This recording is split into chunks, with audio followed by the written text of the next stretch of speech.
All right, guys, it's time for the Next Level Guy Show, a men's interview, interest, and improvement-focused podcast featuring interviews with the greats from all industries to help you better your life. Each week, a new episode features an interview with one of the greats, covering all aspects of their story, from life hacks to tips and protocols that have allowed them to live life on the next level. We then highlight concrete action steps that you can use to improve your life. And now, your host, Ian Dawson Mackay.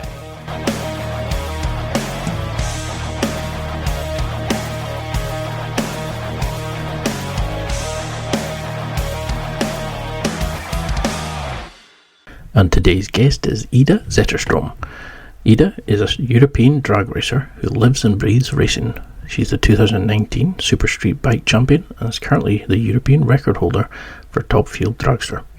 She grew up in her dad's workshop, spending hours at the racetrack with her family as her father raced classes such as Pro Stock and Pro Modified, or worked with other race teams, and the track quickly became her favourite place. She started driving at 8, and at 16 she got her Super Comp Dragster's licence. In 2017, she started racing in the class Super Street Bike, the European version of the US class Pro Street Bike. In 2019, the team competed in the Scandinavian Championships with a new bike known as Lucky Number 13. In the third race of the championship, it ended with the team's very first win, making Ida the first woman to ever win the Scandinavian Super Street Bike class. The final race of the year ended with a second place finish in the event, and the team also stood as the overall winners in the Scandinavian Championship, making Ida the first woman to ever win a Super Street Bike Championship. In July 2020, Ida became the first woman to ever clock a 6-second run in the Super Street Bike class, and all classes driven on street tyres and without wheelie bars, doing so at 6.985 seconds and 205.9 miles an hour. In the first official FIA event of 2022, Ida and the team set a new European record of 3.782 seconds and were the first team to ever clock a 3.7 second pass in Europe. And she's only getting started and is one to watch. And now, let's get to the interview. Thank you so much for coming on. It's an absolute joy to have somebody that I found on social media, was blown away by, and you've got a real badass job. But for people who maybe don't recognise your name, could you give a quick introduction and tell people what you do, because you've got a dream job? Yeah, thank you so much for having me, and thanks for asking me to be on. My name is Ida Zetterström. I'm a drag racer. I wish I could say that was my work. I'm hoping one day to make it my work. I have a company on the side working full time in marketing too. But what I do on the racetrack is what sets my soul on fire. And I drive a Top Fuel Dragster for RF Motorsport, and we currently have the European record at the moment. So yeah, I have a really fun time with my team on the track, and one day I hope to make it my work, because like I said, that's where I love it. I don't know. And was that the race? Was it 3.872 seconds? That was 3.78. Yeah. So that was the European record. It was also the first time someone has ever gone below 3.8, like the first 3.7 in Europe. So that was a really exciting event for us, and I think everybody was just thrilled. It's phenomenal. I mean, you've broken that record. You've got so many accomplishments. You were the first person to ever go onto the podium in certain classes and stuff like that. And I love how you still consider yourself a rookie. You know, it's still yeah, I'm just getting started, and you're going to go places. But I'm really interested in your inspiration, because you were raised in a sort of small island just off between, is it Sweden and Finland? Yeah, I was raised in Sweden from the beginning. I grew up in Järfälla. It's a bit outside of Stockholm. So I'm born there, and I lived there until I was 12. Then we moved over to Åland Island, where I live now. My mom is from here. My dad is from Sweden. So I'm half Swedish, half Finnish. The island where I live is a Finnish island, but we speak Swedish here. So it's a little bit mixed. So I'm definitely half Swedish, half Finnish, and that's a good mix to be. I mean, I'm all 100% Scottish, and I'm completely weird. So well, so am I. So the nationality doesn't fix that. So do you think, like, because like we were discussing before we started, like that coming from a small place like that, you kind of focus on your passions. You know, it's you get a lot of times we don't have much to do, so when you pick up a hobby, you were around your dad in the workshops and your tools and engines from like about a really young age. You started getting into racing at 8 years old. Did your upbringing in that small island really build up this love of racing, love of engines, working with your dad, etc.? Yeah, well, I think most of the like inspiration or so on to for me to become who I am is being at the racetrack, being in the garage with my dad, and just having the whole family being out on racing. So I mean, since I was 12 when we moved to Åland Island, I had already raced for some years, and I have been at the racetrack since I was 3 weeks old. So when we lived in Sweden, we went to races mostly around Sweden, but also Finland, Norway, and so on. So that was I think like being at the racetrack, growing up around it is definitely one of the main factors that I fell in love with the sport so early. But also like me and my sister had the same upbringing. We've both been at the racetrack with mom and dad, and we have both been in the workshop. But she has not raced, and I wanted to race instantly. So it kind of just shows how different you can be with the same upbringing. I mean, she still loved it at the racetrack and everything like that, but I hear a lot of people saying that usually when kids get into racing, it's only because of their parents being in it, and of course, it's a big factor of they kind of helped me fall in love with it, so to say. They gave me the possibility to be there and to fall in love with it. But I think there has to be something more for you to want to pursue it and to continue with it. I mean, it's perfectly true. I mean, it's like I'm similar with that, like with my brother. I'm into podcasting and that, and he's into being a bit of a dick. It's so you've got this kind of, you can completely different personalities but I like that where you have parents who, if you want to be involved in it, you can be. If you want to merge your own path, and I like how that they encouraged you, but they didn't force you into their path. Exactly. Yeah. I mean, normally when people say like a female's career, drag racing would not be the first one. And Sweden, I was surprised. I didn't think that was a sort of an epicenter for racing, but there's a whole series of racing, and there's all these phenomenal classes: bike racing, drag racing, etc. Did you sort of encounter resistance when you were younger? I mean, I know, like coming from Scotland, as some of the younger girls, like I was at school in the 80s, they were kind of pushed away from potential male dominated industries. It was accepted that they would do certain things, which is complete BS. Thankfully, now it's changing. But did you encounter any kind of resistance from friends or people saying, no, don't go down that, you should do this, the safe career? No, I have to say, drag racing in general is so open to all, genders, ethnicities, and just age. Whatever, you can be 8 years racing, or you can be 90 years racing, and I say that on your that's kind social of the media. good. Yeah, and that's kind of the good thing about it, and also what I think is so great is that when you start at 8 years old, they never separate women from men. We always race together. So Awesome. like when you grow up like me, being at the racetrack and being around the young kids racing, they were a mix of the 8-year-olds and 18-year-olds and the girls and the boys, and it was never strange. So I think that's why it kind of never been any pressure put on the fact that you are a girl, just because it's been so normal from the beginning, at least for us that are in the drag racing industry. Of course, looking from the outside, you can easily say, oh, it's not that common for women to be in it. But to be honest, there's a lot of women in drag racing, and there's a lot of women dominating, setting records, being just awesome at what they do. And when I speak to people, sometimes when they may not be as involved in drag racing, or just don't know that much about it, and they say, oh, so you set a record, and so how many girls were it in the class? Yeah, well, we were 3 girls, but they were also this many boys.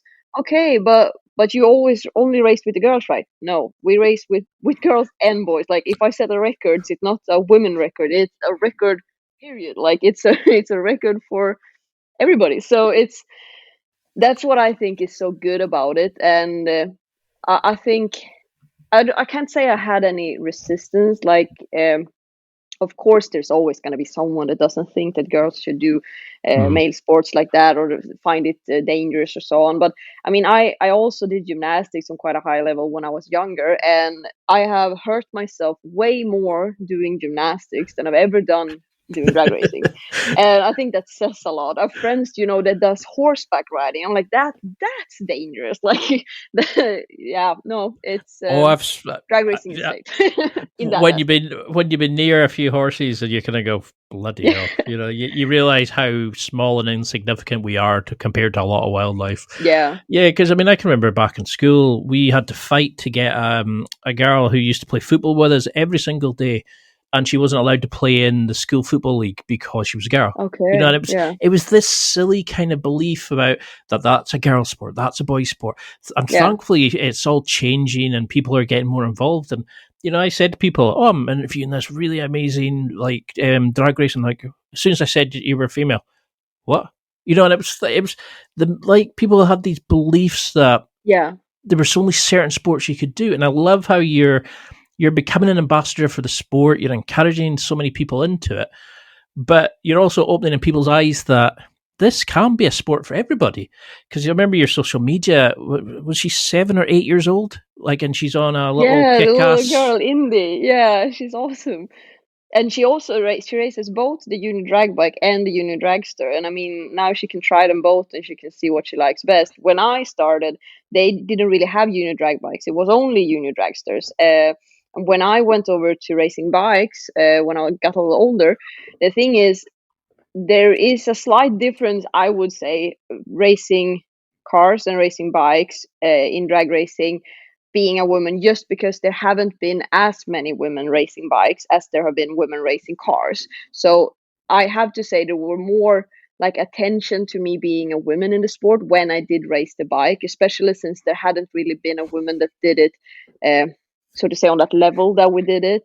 That's why we also, I mean, we set records. We were the first women to ever win an event, first women to ever win a series in the series that we run. So I think it was bigger attention on me being a girl on the bike side, but I also think it's because there were no real bike class for girls to start in a young age, and then the step to starting in a bigger class can be quite high, so to say. But now when the junior drag bikes are getting bigger and we see a lot of good girls racing in the junior drag bikes class too, I think this is going to change in the upcoming years, because we've already seen it changing from, let's say, 8 years after I raced junior dragsters. They started coming out with the junior drag bikes, and we saw some girls getting on it, and those girls, they were successful in higher drag bike classes after that. So I think it starts with the kids, and it starts with what we show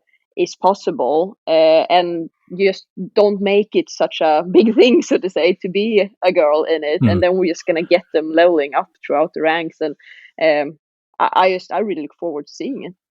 And was that what you kind of noticed? Because when you've gone through the sort of the junior ranks, you've gone through the racing the cars, the top of the top classes you can go, you've rode bikes, etc. Is that what you kind of noticed, that when you look back at it now, that people were more surprised that there were so few girls? Or, was there something else you noticed about how the races were set up, or how it was kind of male dominated as they got there? Or do you think, why do you think people are kind of like, ooh, a girl racing? Why is that a big deal, do you think? Compared, because you've gone through all the classes, raced some amazing people. What have you noticed about the changes as you've progressed up the ranks? Well, like I said, I think the drag bike was the biggest difference from being a girl from the other classes. When I hear guys being surprised that there's girls in the car classes, it kind of surprises me, because there's been girls, and really great girls, for many years, but usually just shows that maybe they haven't been following drag racing for as long, so they didn't know that there have been a lot of girls from earlier years. And Well, of they're too course, busy stuck in their caves, aren't they? Being cavemen. but like on the bike side, I do get that it got more attention and it was questioned more, just because there hadn't been that many girls. Of course, there had been some, but there hadn't been that many. And I mean, we set really high goals, and we wanted to be kind of, I mean, for me, it wasn't about being the first women to do anything, or like setting a standard for women or whatever. For me, it was just, I wanted to be the best. I wanted to be the fastest. I wanted to beat everybody. And it kind of like this girl aspect of it kind of just, uh, it just happened on the side. And I was just, when we set a record or when we won an event or something, it was always kind of extra pushed that it was the first time a woman did it. And in the beginning, it kind of bugged me, because I was like, so what? I'm a woman. Why do we have to, you know, why do we have to talk about the fact that I'm a woman when I won? But then when I also saw, other women reaching out to me or coming up to me saying, like, the fact that you were the first woman doing this, or you're the first woman that won that, you were the first woman to run a 6 second on a no wheelie bar bike or so on. And they said that inspired me to get into running a no wheelie bar bike, or that has inspired Awesome. me to run this year. That's when my eyes kind of opened, and I got more like open to, I wouldn't say I promote that I'm the first woman to do anything, but if someone else does it, I don't get bugged by it, because I feel if that helps someone else to want to get into this, then that's exactly what I want. Like, I want more women to see that we can do anything. And just because they're a guy doing it and no girl has done it before, like, just because no one has done it before, that's not an issue. Someone has to do it. Just get there and do Yeah. it. And I know, like, on the bike side, there was a little bit harder being a woman from the beginning, just because it's harder physically, like, to be a woman on the bike. Like, when you go 350 kilometers an hour almost, you're literally hanging on to the handlebar, like pushing yourself on the bike to stay on it, and you have to, still correct the bike when needed and so on. And that's really physically demanding,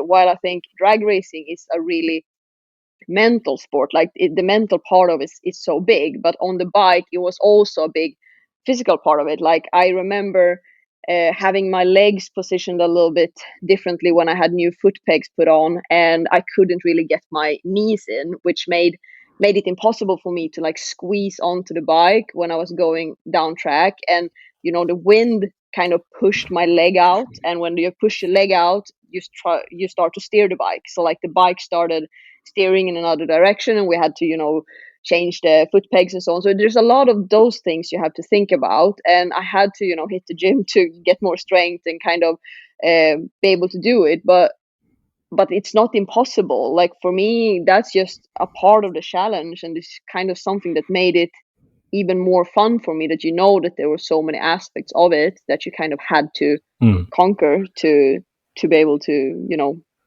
get good at it. Because that's what bugged me, was like, everybody kept talking about, oh, she's female this, she's a female race. And I was like, no, she's just an amazing driver. She's just broken a record. Why does it matter what your sex? And that's what there was such a complicated, and I was thinking, well, sadly there hasn't been somebody before you that's kind of shown that there's, so you can be that person that breaks down that wall, that BS stereotype that, like, oh, only men are good drivers, blah, blah, blah. You're showing people how amazing you can be, and you're inspiring the next generation of kick-ass drivers and stuff. And that's what I think you're doing so good as well. You're always on social media. You're always communicating. You're, getting out there and meeting your fans and encouraging them. And, you're inspiring them to then go and be who they can be in their life. And that's such an amazing thing. But when you said you found your happiness at the racetrack, at what point did you think, this is just going to be a nice hobby for me? But at what point did you realise, hey, I'm bloody good at this? And now you can make this as a career. You can start getting sponsors. You can win races. You can go up the ranks and up the grades. Wait, what is it about the racetrack that really inspires you? And was there a point that you thought, yeah, this is for me. This is who I am? Yeah.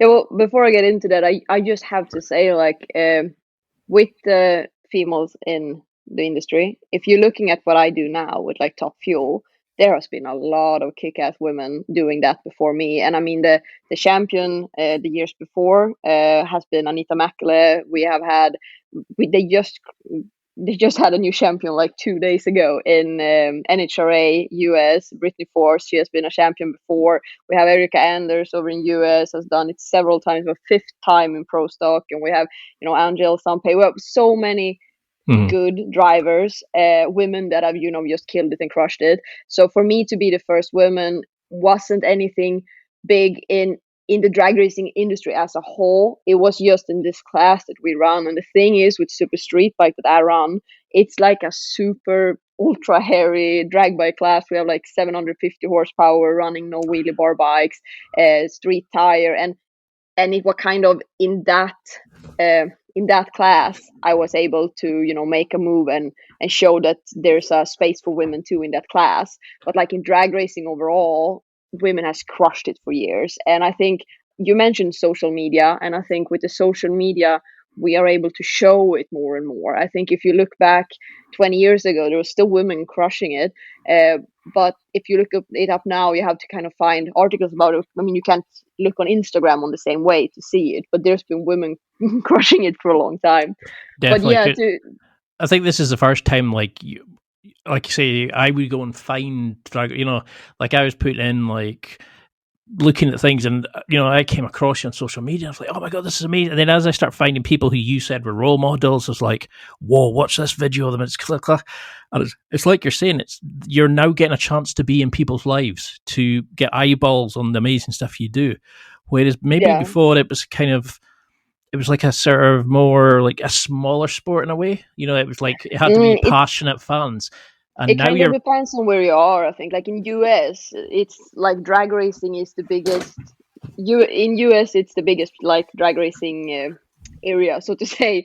And over there, I think people have known about women in drag racing for a long time. But I do think over in Europe, it has been a smaller sport. And like you said, you have to be kind of diehard fans to know everybody that's running and who has been moving up through the ranks throughout the years and so on. But yeah, drag race, like Instagram, social media overall, it kind of gives us this portal to show off what we are doing and why we are loving it, and that we get to inspire people on the same time. That's just fantastic. And I think that's how we grow, and that's how we get more women into the sport, more kids into the sport, and just more people overall. And I mean, is that what you're enjoying now, or do you just still enjoy that, that race, the moment before the lights change? What is your happiness at the racetrack? Is it just being part of it all? Fine tuning the engine, getting the maximum effectiveness out of this engine, working with your team, etc. Or is there a particular part of it that makes you like truly happy to be racing? Yeah, it's hard to just pick like one thing. It feels like if you're a hardcore drag racing, it's your lifestyle, it's your whole like I don't know, it's your whole being. It's not just going to the racetrack a few times a year. So the thing is, for us over here in Europe, our race seasons are so short, so we don't have as much track time as they do in US. If you look at the races in US, you look at like an NHRA series, they have about 22 races a year, and then you race Friday to Sunday. You're at like actively on the track on that time, and then the other is traveling to and from races and so on, which means that you are gone a lot during a year, and you kind of are in this racing atmosphere all the time. But for us over here, our season starts like in late May and it ends in early September. So we don't have that many events, and we have a lot of downtime, which is for me the absolute hardest, because that means you're away from the racetrack, you're away from all the like-minded people you meet at the racetrack, you're away from the rest of your race team, or however your setup may be. But it's I have to say, like, for me, I love all part of it, but when I get to the racetrack, like when I'm there, when I'm around the car, around the bike, like we have the tent set up, and you start to feel like the weekend is ready, I feel very at peace. Like, I can be really nervous, of course, especially when there's a lot on the line. But I'm really at peace in myself. I don't feel nervous about what I'm gonna do. I feel nervous about, performing. Like, if there's championship points at stake, and you really, really want to, just, be the fastest and the best, and you know what it's like.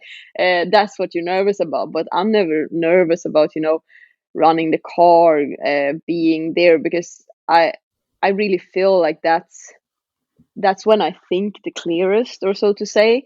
Like, when you're actually in the car or on the bike, you make decisions without even thinking about it, and it just comes natural. And when you're in the car starting up, uh, you don't have anything else in your head than just what you're about to do. It's like everything else is just gone. You kind of zoom out. But for me, of course, the actual run is such a thrill. But I wouldn't want to have it without anything, like everything else around it, because when everything comes together, you have your team, everybody is trashing really hard to get, the absolute best performance out of the car, and us as a team and everything. That's what it's about. And the same when we raced the car, or when we raced the bike, we built them ourselves. So, like, my boyfriend Kim built the engines. My dad, we worked chassis. We had a guy in Finland, Arto. He did all like the electrical systems and ECUs and everything like that. And when we came together and worked during the off season, that's also some of the best memories. And like, it's the highlight. Everything that has to do with racing. I mean, not a day goes by that I don't work with my racing in some way. But that part of the day when everything I do is racing, that's the highlight. No matter if it's, having a sponsorship meeting, if it's setting up a presentation for a meeting with a I don't know, potential partner, or whatever it is. As long as it has to do with racing, it just gives me this feeling of, I don't know, happiness, and it makes me just want more. Like, it makes me just want to work harder, and it motivates me just by working with everything around. I'm just so eager to, like, what we can accomplish and what's still to come. And I think that's kind of what just drives you. Like, I'm so far from done, like, so far from where what I want to accomplish. So what motivated me, it's kind of like I have only got started, I love that. I mean, it certainly comes across your love and passion for the sport. And I think that's the thing into it. It's like, if somebody says to you, like, why do you keep talking about that? Why are you so into that? And you're like, it becomes part of your being when you find your passion, doesn't it? Yeah. It's really hard to describe it. It's all the little things, the highs, the lows, the different emotions and stuff. And I love how that you have, like, your dad in the pit crew. You're building engines while you're on your downtime with your partner. Your mom helps with the media. You've made this into a family thing, that you've become a family with your pit crew as well. But for people who maybe don't recognise how drag races are set up, how are they structured? Like, how do you compete? Is it literally just lining up and sort of going faster than the other person until you got the fastest person? Or how for people like myself who maybe not 100% sure up on drag racing, and you made a fan out of me, but how are races set up so we can understand them?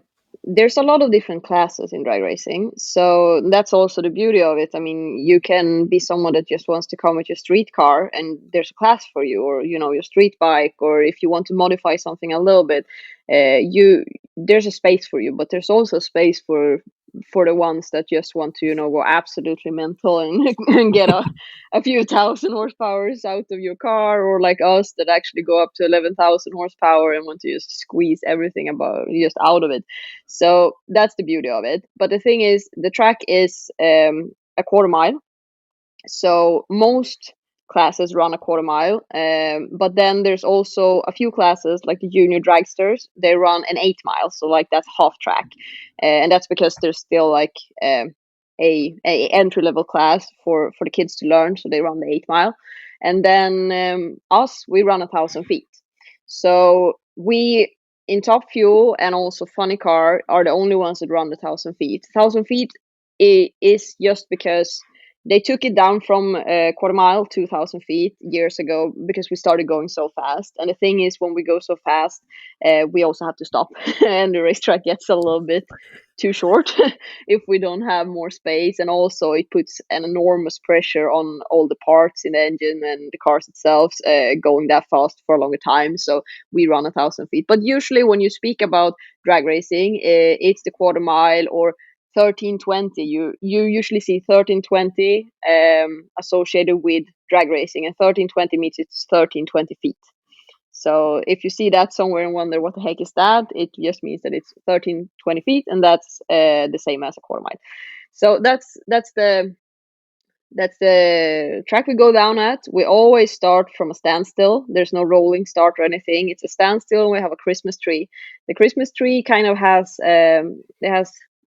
bulbs on the top. You lit the first set of the bulbs, and then you lit the second set of the bulbs, and that means that you are in the position where you should be lined up. If you look back many years ago, they were a guy standing in front of the contestants, just making sure they were on a line, and then you had flags. But we have moved over to the Christmas tree, and that makes sure that both drivers are in the right position. And then you have a Christmas tree lighting up. And this is also different. The pro classes use a pro tree. A pro tree means that there's 3 yellow bulbs, and they will all light up at the same time. And that means it's go time, because if you wait until it's green, you are too late. And then there's also the sportsman classes. The sportsman classes has a sportsman tree. The sportsman tree means that these 3 lights, they are falling down. Like there's first one, and then the second, and then the third. And you should usually go on the third. It depends a little bit on how quick your car reacts. If you go before the light starts, then you will have a red light, and if you have a red light, you're automatically disqualified. Many classes, the so-called pro classes, that's, of course, you have a lot of rules within your class on how to set up the car or what's allowed to run or not. But then those pro classes mean you run as fast as possible. So you could say the fastest one wins, but it actually, the first one crosses the finish line wins, which means that reaction times also come into play. Mhm. Because you can be the fastest one but still lose if you weren't quick enough in the start. If the other person runs away, quicker than you do, they can outrun you even though they're slower. So that's why reaction time plays a huge part of drag racing too. And then there's also classes where you should run against an index. Let's say you should run 850, then you should go as close to 850 as possible, and you should not go quicker, because if you go quicker, then you're eliminated. And you run this in a set, like in a pair. So we usually start on Friday. The sportsman classes start on Thursday with qualifying. Then we run two and two together, but it still doesn't matter who wins or loses. You just qualify your own time. So the time you put on the board is the time that you qualify on. The time starts when you move away from the Christmas tree, like break that line. So even if you would have a reaction time of 2 seconds, that time would not be added to your time on the board. It starts when you break the beams, so to say. But that's how you qualify. You qualify for 2 days. When you're done with that, it's elimination. Sportsman classes usually start eliminating on Saturday, and we in the pro classes start eliminating on Sunday. And when there's elimination, they make a ladder. So depending on how you have qualified, you will then see who your opponent will be. So if it's, for example, a 16 ladder, in a pro class, the number 1 meets the number 16. And then you just move down from there. And in a pair, you have the Christmas tree light up, and you leave the starting line, and first to cross the finish line goes on to the next round. And then you just move up in this ladder that you built from the beginning, or so to say. And the one that's on top of that ladder in the end of the day, that's the winner.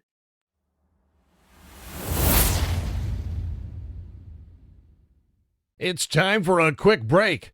There are millions of potential products to buy, so how do you know which ones are worth your hard-earned money? Simple. You go to nextlevelguy.com/affiliates and explore those that will transform and improve your life. You'll find deals, listener exclusives, and special offers with some great companies. Recommendations are 100% honest and only on items Ian has tried or believes in. The companies showcased will make you a better man in all areas of your life. Simply go to nextlevelguy.com/affiliates and level up.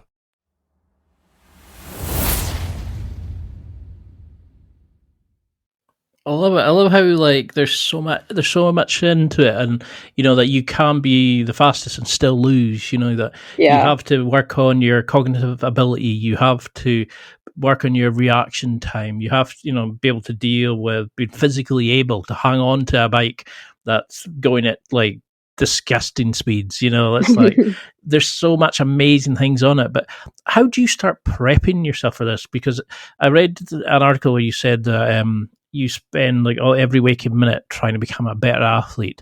You work hard every day to improve every aspect of your racing.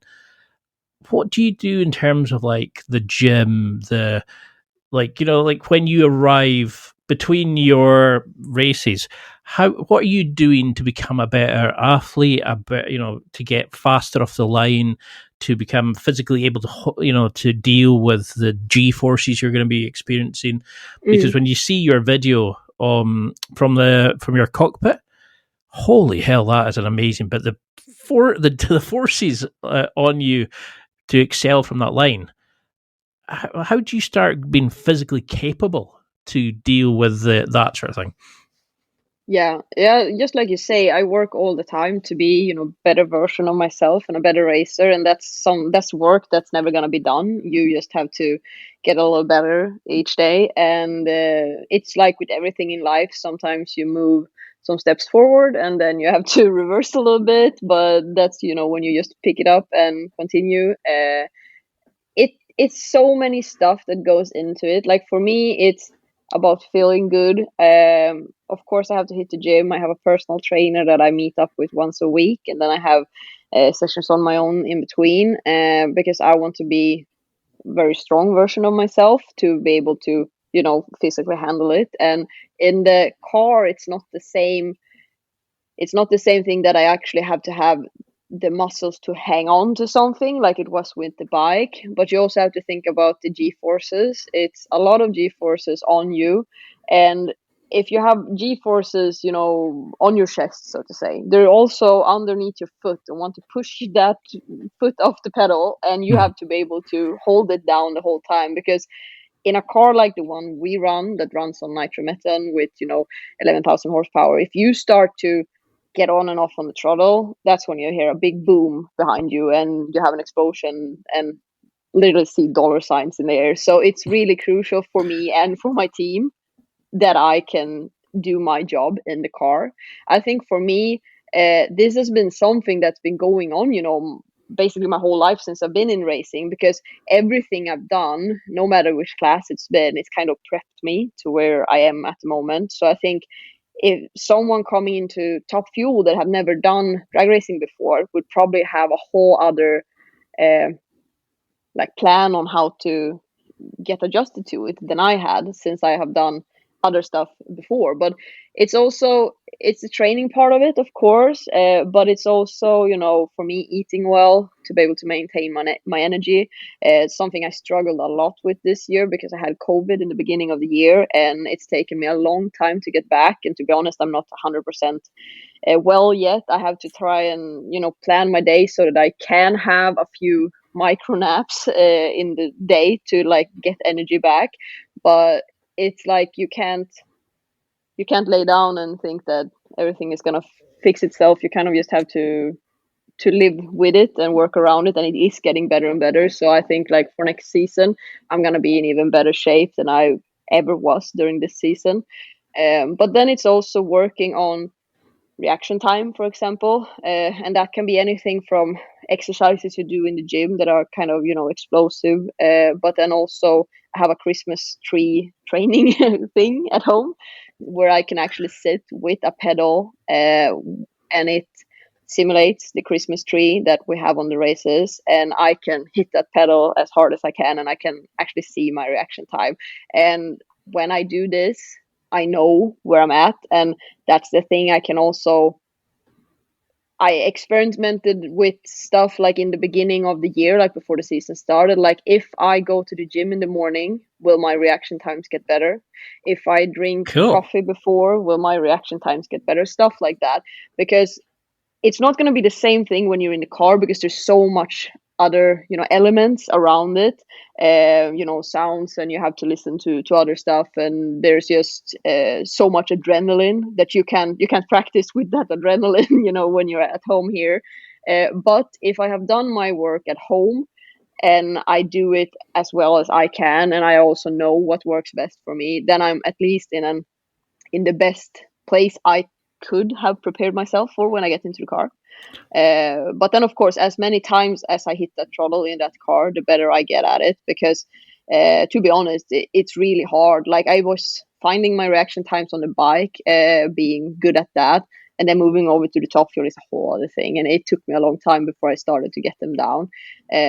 But yeah, it's stuff like that, kind of just not leaving anything to just random, just trying to control everything that you can to be sure that when you get to the track you have done all the preparations that you possibly can.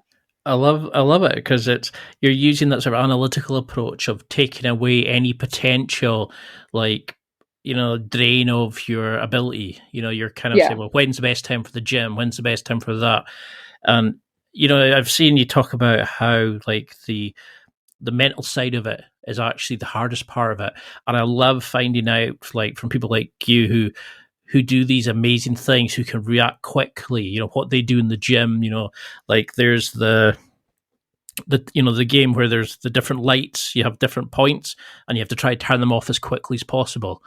And you realize, like, how poor a lot of people's, like, just reaction time to those kind of lights are. I mean, you're having to do this with you've got this amazing vlog about how the car's set up and how you drive and stuff, and it's like there's so much you have to be thinking about and prepping and holding on to and reacting. And like you're saying, if you're going on green, you've already lost. Yeah. How do you deal with this, like, as you arrive, because you've got to work with the pit crew to set up the car. You've got all these fans wanting to, come up and say how much you've inspired them. The crowd's roaring, you're feeling all the emotions. How do you keep in the zone? How do you center yourself to focus solely on your racing? Or do you think you need every part of it to become the racer you are? I think I have to say, like, on the top fuel side, I'm still such a rookie. I'm still working on getting all my routine there and see what works the absolute best. When I raced with the bike, I had done it for a few years. In the beginning, Kim and I both raced bikes in the same class. It was super hectic and there was so much to do. So in between the runs, I did the clutch on both bikes, and there were work for us all to do all the time. And it was so stressful. So usually when they called us down to the line, we just jumped into our gear and we went down. So you really didn't have any time to think about anything. It was Okay. kind of just, you did what you had to do and then you got on it and then you ran. But then the last year I ran, or last 2 years I ran in Super Street Bike. It was only me. I was the only one running, so Kim didn't run, and that made everything really different, because that made Kim be able to work on my bike solely. And what I did, of course, if anybody needed help with anything, I jumped in. But what I did then was, when I got back, I could sit down with my tuner. We could look at the run, look at the data, and I could explain to him everything that I felt. If I felt like, I think we could add more power in this gear because I couldn't feel the front wheel lifting, or I could tell him I had issues getting second gear in because the wheel was running so high. It took me longer to get it in than it usually should, or just stuff like that, or how the bike was feeling, or how the gears were feeling, or so on when I hit my shift points. And he could look at it and he could hear what I said and the feeling I had, and he could look at the data and see what we could do there and how the bike had run, and we could actually make adjustment from that. And I also had time to take the GoPros out. I could look at the videos that I I always had onboard cameras, so I could see exactly how I moved on the bike, because sometimes you might feel that the bike is doing something, but then you look at it and you see it's actually you. Like you were maybe overcorrecting something a little bit, or maybe the wind was coming from one direction and you were sitting slightly, dispositioned, or so to say. So I had so much time to like analyze what I did and think about what we wanted to do to the run after. Um, and this is when we had such an improvement in performance. Of course, we also had better stuff because we had made an enormous work of rebuilding engines, and we bought a new bike, and there was a whole lot of things. So it wasn't just that. But I think for me, that's when I was able to get the best as I ever could as a driver, because I had that time in between. But the years before, there were no time for that because I had to put everything into working on the bike. But now when I move into Top Fuel, it's new again. First of all, I didn't know the people I was going to work with from the beginning.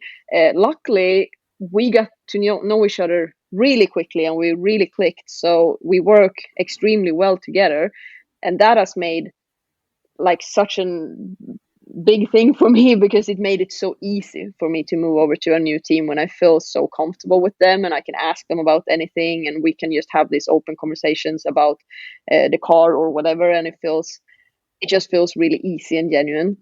But I also have a lot of things to do in between. We pack the shoots. Like you said, there's fans waiting, and I always want to make sure I have time for them, and especially for kids. And, we do the fuel, which takes a long time, and it's a really heavy job, which people may not realize because we do it usually inside the trailers so people don't see us. But those jugs, they weigh about 30 kilos each, and we probably do 20 of them 2 or 3 times a day, and it's heavy. It's like we go from a run where we are exhausted, we get in and we have like a full body pump session in the trailer.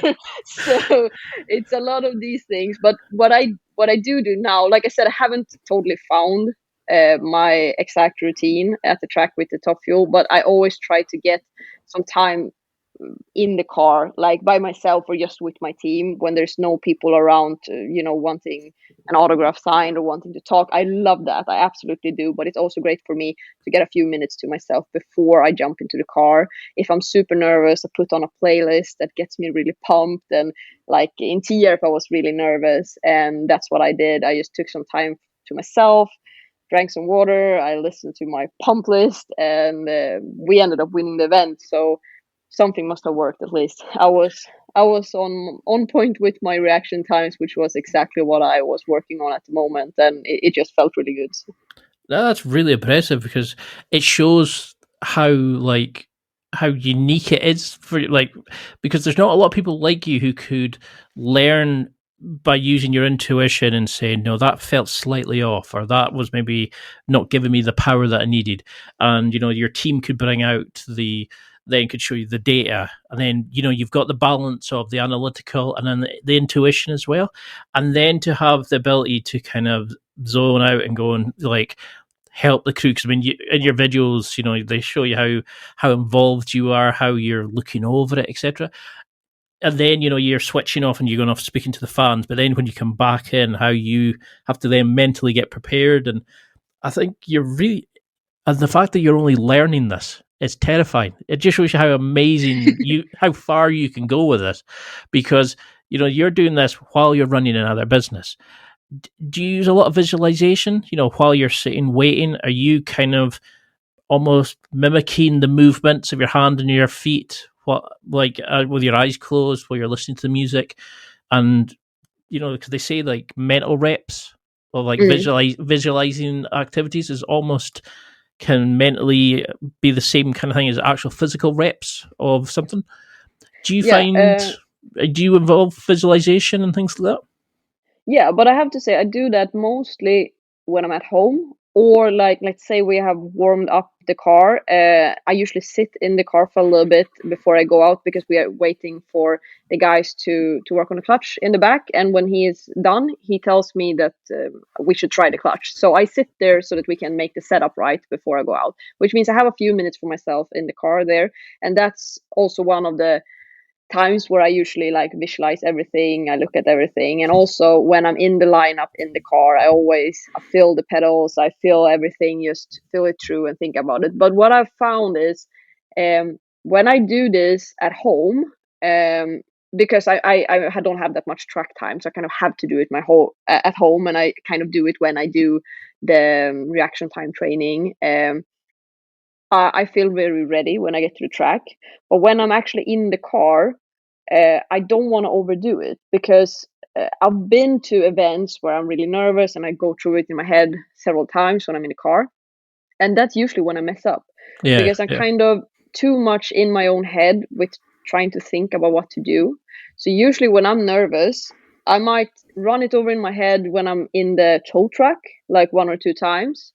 And then I just let it be. And I just kind of focus not on the actual movements, but like on thinking about how I should steer the car, like I'm thinking further ahead than just like the start line procedure, because the start line procedure, I know it will come by itself. I don't have to be in the car thinking about how to put it in reverse and how to do everything, because I do know that I know that part. Doing the licensing and being, really, really new at it, I did have to have to run this in my head right before too, because I hadn't sort of, locked it in my brain yet. But now I kind of feel like that part is just gonna flow once the car starts. So I'm focusing more on what I'm actually doing down track. And this is the same that I did with the bike, because like I remember, when COVID hit, we couldn't go racing for a long time. So it had been over a year when I went to sit on the bike for first time. On the trip up, I think we were, on like an 8 or 9 hour road trip. And I just kept thinking, do I remember what to do? Like, started getting into my own head. Like, do I even remember how to go out to the burnout properly? Stuff like that. But the thing was, when we started up the bike, like there was no thought in my head about what to do. I just did it because it's there. So I think for me, this is of course different for everybody. But for me, I don't want to overdo it, because I can easily get too much into my head if I repeat it time after time after time just before the actual run. I would rather repeat it when I'm home or when I'm, hours before, days before. But then when I'm in the car, I kind of just let my intuition run. And that's usually what works best for me. I love it, because that just shows, because you're like me. I mean, if I keep thinking about something, I will go mad. Like I'll talk myself out of it. I'll think, oh, I'm going to mess up. You get stuck into your own head, and I think you kind of just have to trust yourself. Kind of like get into that mode that okay, I don't have to repeat this 100 times before the starting line, because I do know what it's like. Like I have done this enough times. Now I'm just secure in my own ability to do it, and kind of just like you said, like channel it and do it. It's probably why you enjoy like filling up the fuel, packing the chutes. You're giving yourself a distraction away from it. You like going and speaking to the fans as well, because it lets you just zone out of the focus on it. Because I can imagine it must be quite terrifying, the thought sometimes, especially like you're saying, like coming back from COVID and going, I'm about to go on something that can potentially fire me down this length of track in 3 seconds, 4 seconds. You listened to one episode where you talked about the unfortunate accident your boyfriend had, and like that you'd seen him crash and you were terrified about it, but your first reaction was, okay, I need to do a run just to kind of get back onto it. To be able to do that shows your mental strength. To be able to like show the empathy and like make sure he's okay and speak to him in the hospital, etc.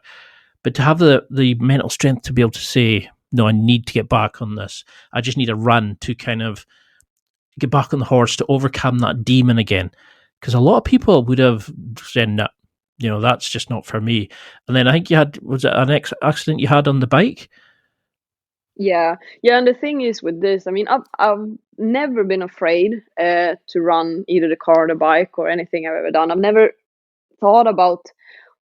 Of course, you know what can happen, and you're not just being how to say, you know the risks, but it's not ever something that I'm afraid of. And when I'm nervous, I'm never nervous about running the actual car or running the bike.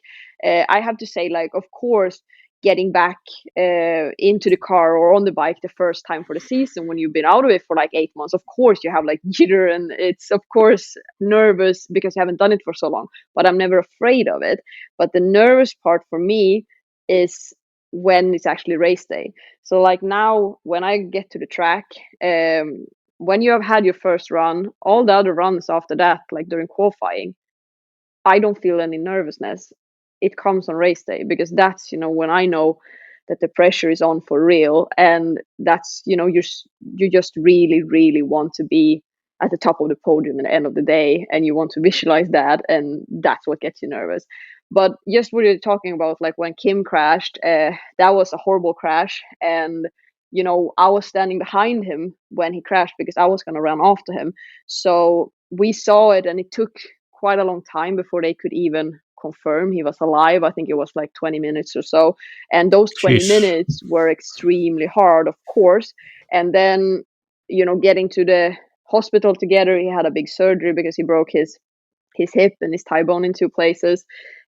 All of that was like, it was the biggest accident I had been, that close to. Of course, you've seen accidents, but it hadn't been someone, that I love so dearly that's actually in the accident. So I kind of knew then that I have no idea how my brain is going to work in a month after this, if it's gonna make me scared of this in any way. So I don't want to take that risk. Like I want to jump on the bike as soon as possible to kind of like just show myself that there's no issue. And we went out there and we set a new personal best, and it was a great feeling. And I think it was a great feeling for Kim too. He was watching from the hospital, from like the wake up. He had a live stream running there, and he was also one of the guys that told me. I said to him, I think I should run, and he said, I think you have to. So we set it up and I went there. But then, like you said, I had my own accident a few months later, actually, or I think it was even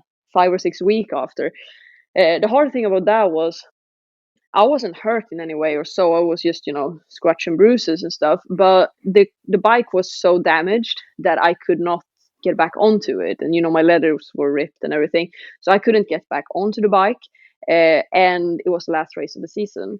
And I had just purchased a bike in US that I went over to race like 3 months after, which meant that I would have no way of being on a bike until I was going to the World Finals in US and running, over there for the first time ever on a bike I've never sat on. But that's kind of when you have to get into that mental stage that like, okay, this is not gonna beat me. Like I kind of never let those thoughts even get into my head. I was just kind of like, all right, it was shit. It happened, but we have this new thing that just, racing in US had been on my bucket list and something I would love to do for such a long time. And this was a happy time for me. So I was just like, I'm gonna get on the bike and we're gonna just set a new personal best or run as quickly as we can. And I'm not gonna let this, get to me. Like I just won't. So I mean, I don't think you appreciate just how uniquely talented that is. To be able to just go to see something so horrific and then go, okay, I need to get back into this work. I'm going to do it for both of us. And then to go and smash a PB, to do something that would have mentally crushed a lot of people, to be able to do that and to share that passion with somebody and to find somebody that loves it. You build like cars and in your spare time together and go touring and stuff like that. And I think it's really difficult that to teach that, that ability to kind of go, okay, I had a bad run or whatever, but I'm not going to let it mentally get to me. What do you do when you've had a really terrible run, you've stalled on the line, or you've been beaten really badly by somebody. How do you kind of review the data? How do you look at what happened, shake it off, but learn Mm. from it? Yeah, I think this is a really hard part about racing, but it's also something that you have to get really good at and work on. And to be honest, I still have work to do here too, because the thing is, when you have a bad run, which you will, I mean, you can't win all the races and you can't set records every run. So you will have bad events. And we had a really hard event on our last event this year. And the thing is, it's very easy to let it get to you. And I think, of course, it's all right to be, upset about it or like sad about it for a little while, but then you have to try and shake it off because you have to focus on the next one. And if you get too stuck in, thinking about something that went wrong or like what didn't work or so on, you're kind of missing opportunities to do better at next time. But something I also think is super important is you have to be critical of, from about yourself and about your team and about everything, because if you want to be better all the time, you can't have a bad run and come in and just be like, oh, that was shit, we try next time. You have to look at it like, what happened, why, what did I do wrong, what did anyone else do wrong, and not to like put blame on anyone. It's not about that. It's we have to learn where we can be better. So if we find that it's a part that was bad, then we know that, okay, we have to look into these parts. Are there more parts that are bad? Maybe we have to switch to another brand. Why did this part go bad? Is it something else we have to change, in the setup? If I messed up, having a bad reaction time or doing something wrong during the run, I have to look at my runs. Why did I have a bad reaction time now? Did I do anything else differently? Why did this happen? What distracted me? Or also like, how did I run? Did I mess up anywhere? Like, I want to know, because I'm, like I said, on this, I mean, on the super street bike, I'm sure I've never had a perfect run. And I think most racers know that perfect runs do not exist. I mean, Mm. our record setting European record run, yeah, we had a blower belt off and I was drifting towards the center line and miles per hour was way down. It was not a perfect run. Could have been, better. But that's the thing.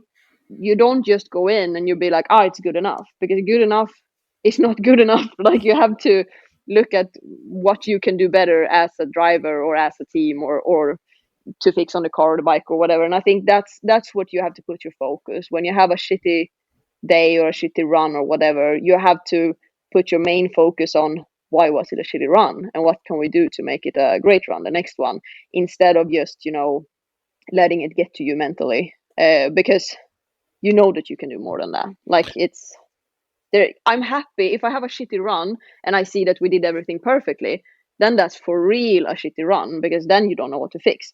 But as long as you know what to fix, if you find an issue, then I'm happy, because I know that, okay, we can fix this. Like, I can do that better, or we could tune that better, or we could, change that part, or we could, whatever it is. As long as we find an issue, then I'm all right. Then you know that you can just move forward. I love that. I love how you're sort of ironing out the creases of where you're not being as effective. You're looking at the car, you're looking at yourself. It's like, can I be a better athlete? Could I be better off the line? What's the data say? Could the parts be fixed? Replaced if something's malfunctioning. I love how you don't take it personally. You're just looking to become a better racer, and that is so unique. A lot of people would just bitch and moan and, the end of the world. You're kind of just going, what do I need to do? How do I become a better racer? Because when you Yeah, and I mentioned mean, it, you kind of have to also, because it's not just about me. When we are there, of course, people see me as the driver. Usually, I'm the one, standing there signing an autograph. But it's so much more than just me. It's the whole team, and we're several guys, and there's so much going into it. So if I mess up, I let them down.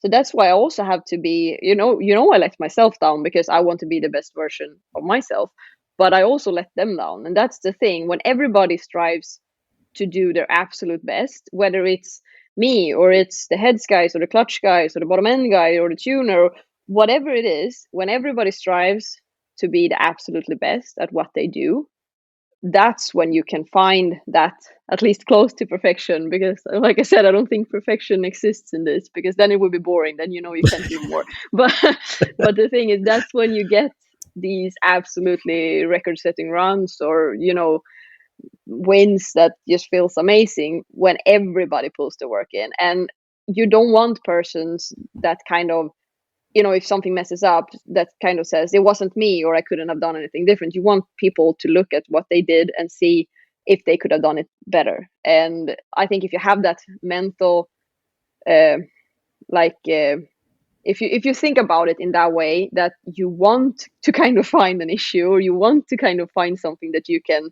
get even better, that's when you keep moving forward all the time. Because if you just look at what you do and you feel that it's perfect all the time, someone else is gonna outrun you, because they probably found something that they can do a little bit better. Because I mean, a lot of people, like who are maybe like hobbyists, would come in and they would take part in the sport, do their races, and then say, okay, and then they'll come back to it in a couple of months when, just before the first season, and get the car ready and stuff like that. And I love how, like, you're always looking to be a better athlete, always looking better cognitive speed, faster reaction speed, to become a better athlete, But the fact that you're doing this while running a business, it's phenomenal. I mean, you're kicking asses, you're winning things, you're got the fastest record in Europe. Like, these are phenomenal things.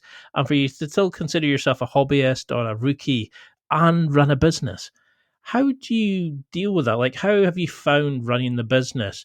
Has the marketing side of things helped you in terms of like approaching sponsors? Has it helped you like with your social media? Is it almost like you need the both sides of it? Like, how have you found running a business, working full time, and doing this? Yeah, the thing is, I would love to work, like I said, with drag racing full time, but as we're not getting paid to run. So, like, a lot of people that have seen, they see Formula One on TV, or they see this, other forms of motorsport. They see the factory drivers getting a big paycheck when they show up at a race. Far For too us, much. yeah, for us it's different. I don't get paid to race. I pay to race. So I pay a huge amount of money per year to be in the car. So for me, I mean, you could buy a house for these kind of money, like really nice ones, like every year. But the thing is, uh, I work with a lot of great sponsors and companies to be able to get these money together, so I can be in the car. But there's no money left over for me to live off. So I still put in a lot of my own money every year to, be out there on the track. But I also have to work really hard to be able to, pay my bills at home and everything. So the thing was also, I'm an electrician from the beginning, and that's what I did for many years. But then I worked as a store manager on this electric and plumbing company, um, and I was, managing several people, and being away for sponsorship meetings or racing or so on started getting hard. I did have time, to take out from that, so I never wanted it to affect my work. But that's where I mentally kind of felt like I don't want to be doing something half-hearted, and I don't want to have the people that I work with to eventually maybe suffer for me being away.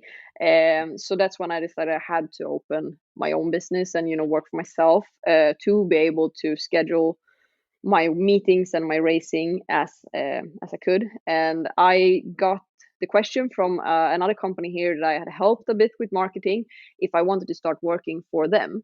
And this came like in a really good time for me. So I asked them, instead of being an employee of you, is it all right if I start my own business and we work together instead? So that's what I did. So they were my first client. And then the company that I worked with before, when I was the store manager there, they also wanted help with marketing. So that was like my second client that I signed on.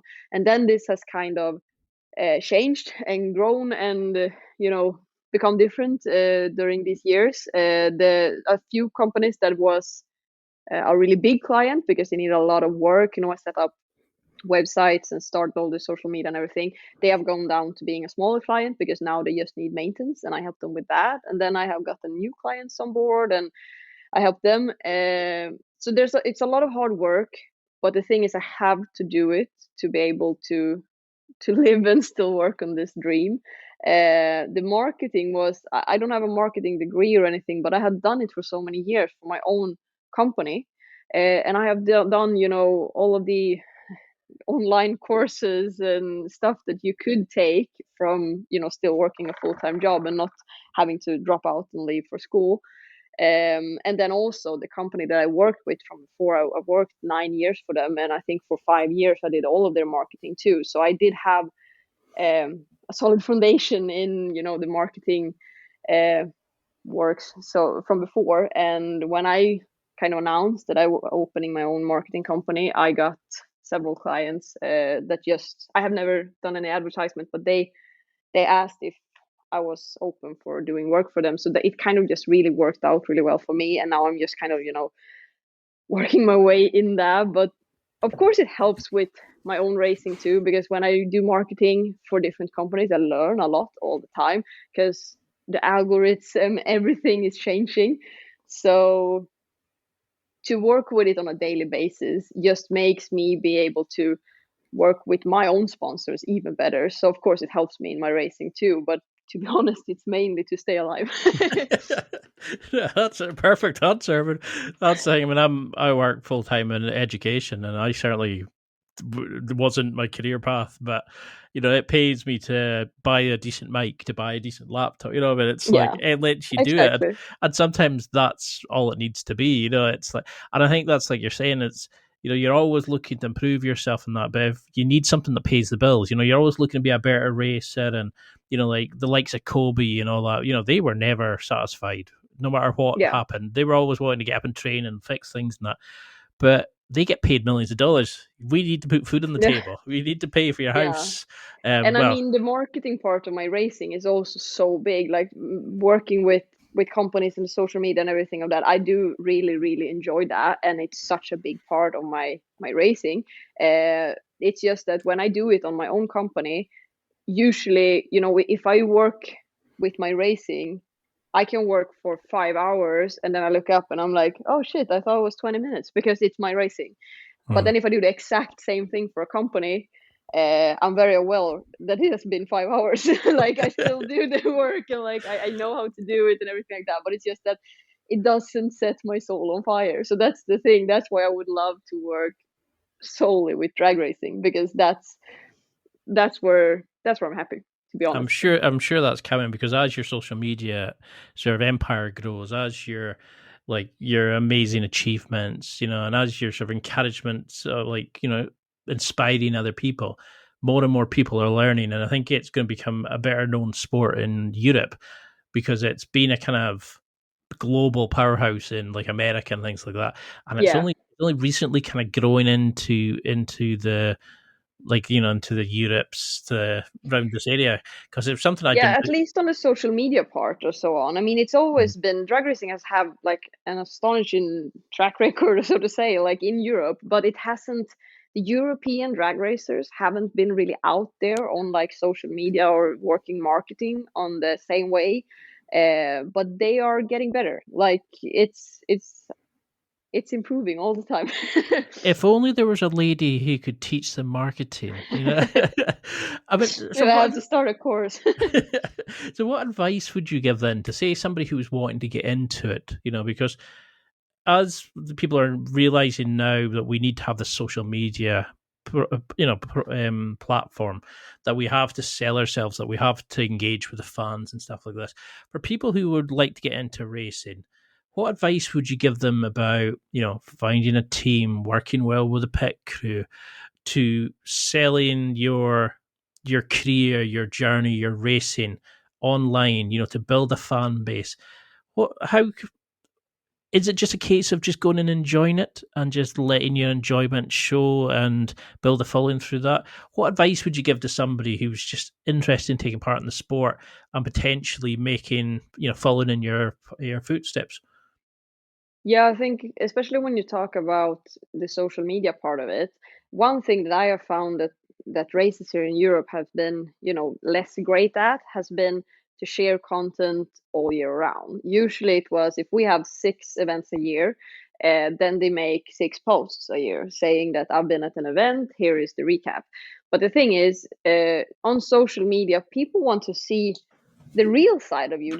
They don't just want to see your race car. They want to see who's inside, how they live, like what you do on your spare time. For me, when I started my social media, it was never about growing a following or anything like that. In the beginning, it was just sharing what I was doing. I shared what I loved, what was going on, and I also thought that okay, this might be boring, just working in the garage on the bike, but this is what I do, so I'm gonna show it. So when we worked on the bike in the garage, we started showing that okay, we are putting the head together, we are adjusting valve clearance or whatever we did, we just shared it on our social media channels. And I was impressed by how many people were actually really interested in that, because from the beginning you kind of have this mindset, oh, they just want to see our performance on track, but the thing is they want to see what goes on behind closed doors. Mhm. And I think the more you share about stuff that are a little, exclusive, like uh, if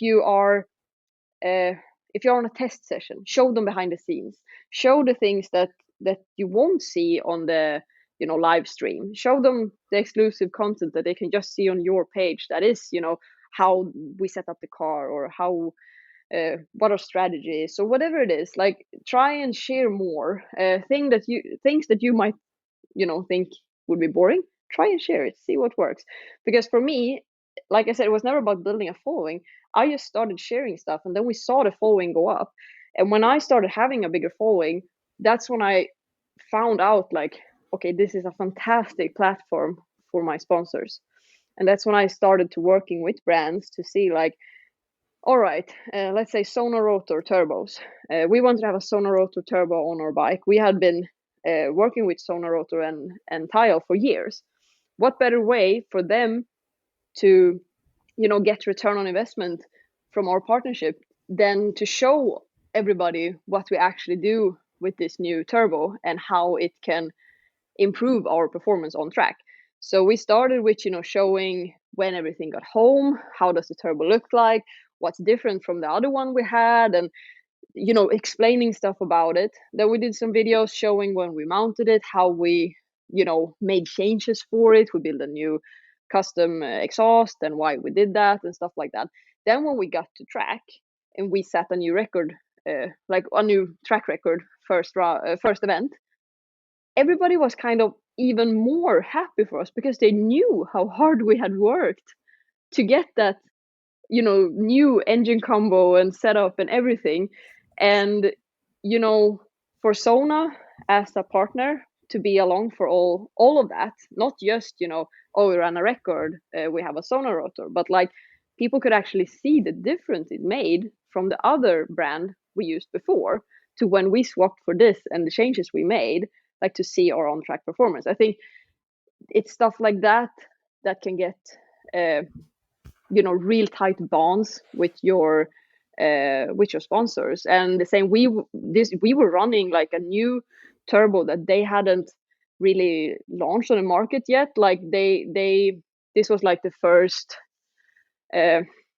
like the first version of it, so to say. So we were trying stuff and we were sending them data, and they could look at that data, and then they could make an even better one to put on market for people to use. And we could see, just year after, that several riders were changing to the Sonorotor. And I would think that we had an impact in that. And that's when you can see what you can do with your social media channels. And then it starts to be, like you can run it as a business. You see, you use it as a tool in your, how to say, like, racing program. No, I love that. I mean, I love how it sort of stems from your passion and your love of the sport. Like you're wanting to share all the fun stuff you do, and like, oh, we've just got a new turbo on our machine, and we want to share it, and then people get involved into it and want to know the racing. And I think that's the beauty of social media and that now is the world's a smaller place, so we want to find out more Yeah. about it. So when we find amazing people like yourself, we kind of go, okay, what makes her her? Okay, she's got this amazing race. Oh wow, look at that video. Okay, I want to know a bit more about the car. Oh right, I want to know what the pit crew are doing there. I want to know more. And then when people come to and see how nice you are to them, and like how you're that's just an extension of your personality, and you make the time for them. They come to a race, they get inspired, they maybe try it. It's amazing how you're doing this, and you're running a business, and you're in a relationship, and it's to even call yourself like a rookie. I think it's amazing how you're not aware of how truly awesome you are at this, and I think that's something that probably makes you you. You're always looking to get better, but you're also just having a great fun with this, and you're wanting to make this just a passion, something you can do for your life. You're not looking at this for fame and money. You're doing this because you love it, No. and Yeah. there's not many people in a lot of sports nowadays, sadly, who are like that. There's a lot of people get lost in the journey when they start making a bit of money, get a bit of attention.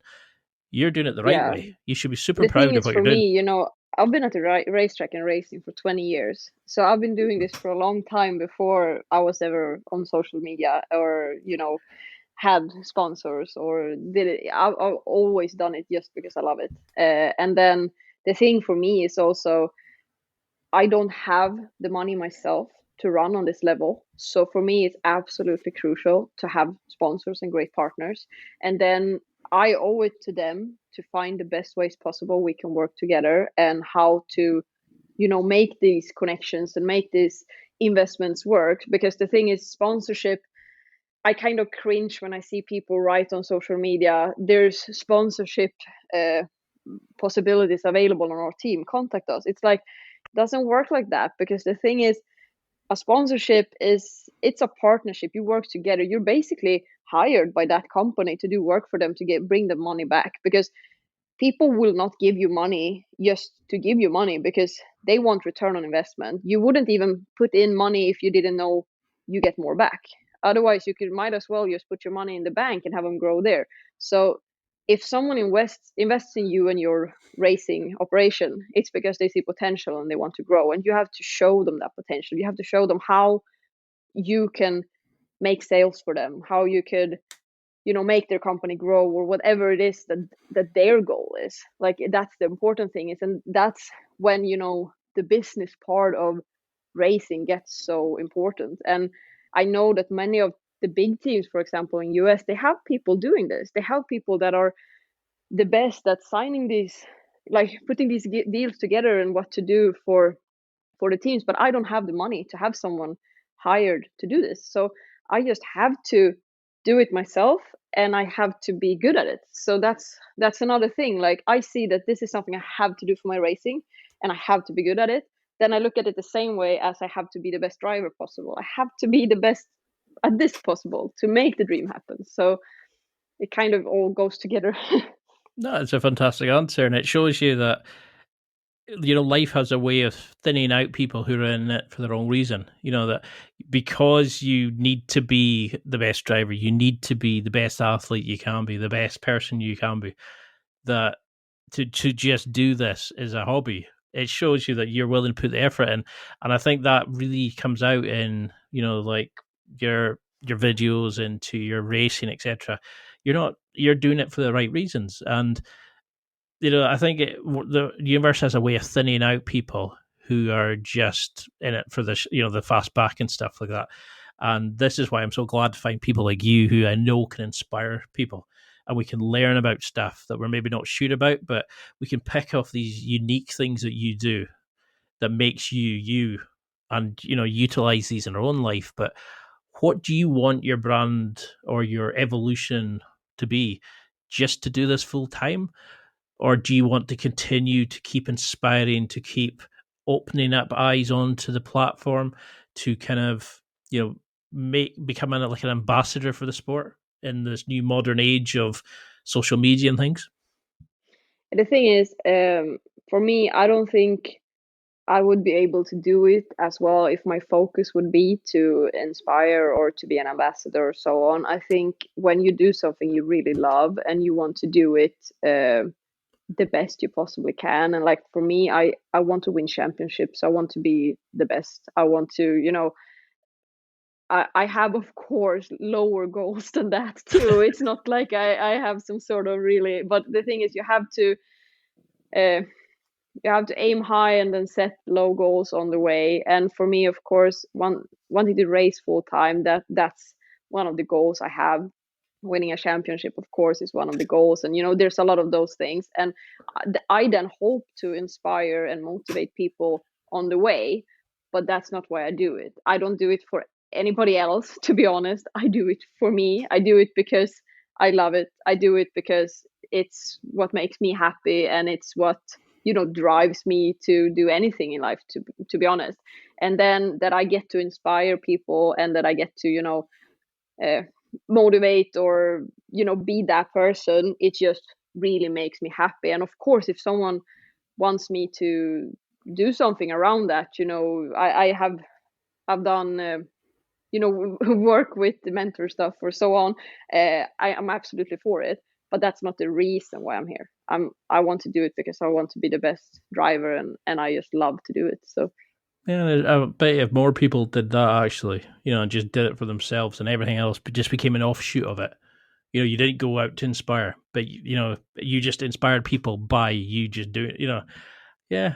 If more people did that, I think the world would be a better place.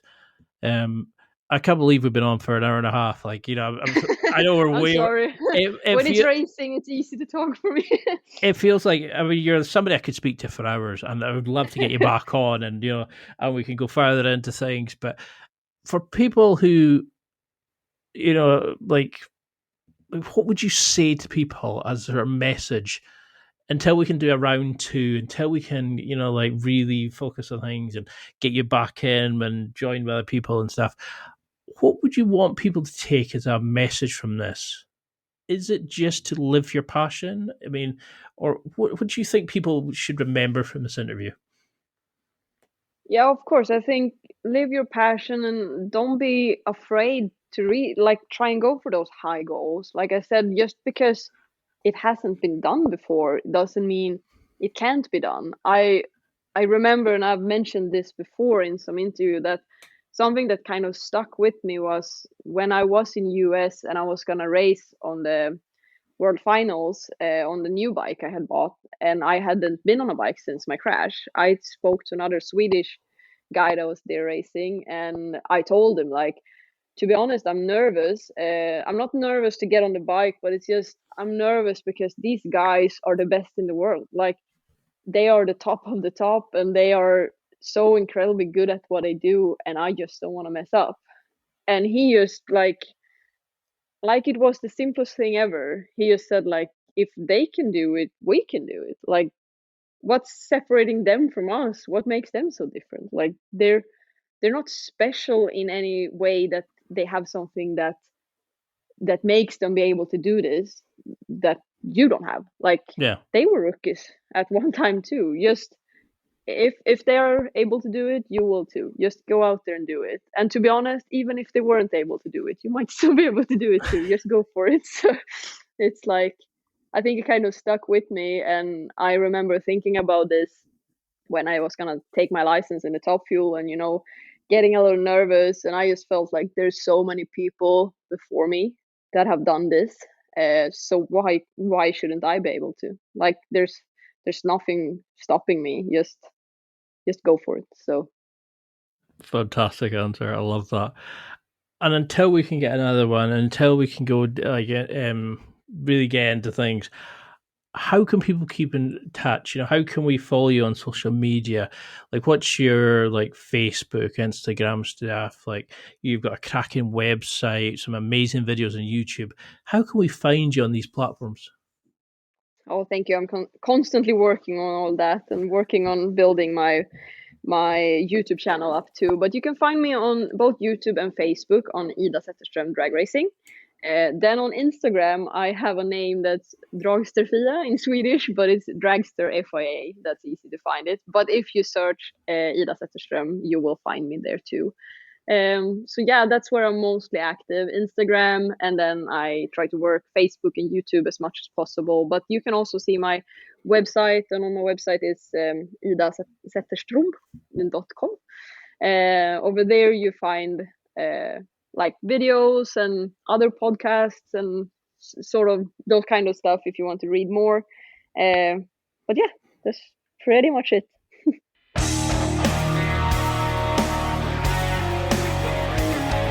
Well, that's it for another week, and thank you for listening.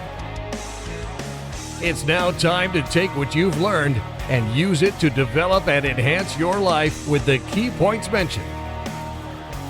Listen, try it, embrace it, use it, and crush it.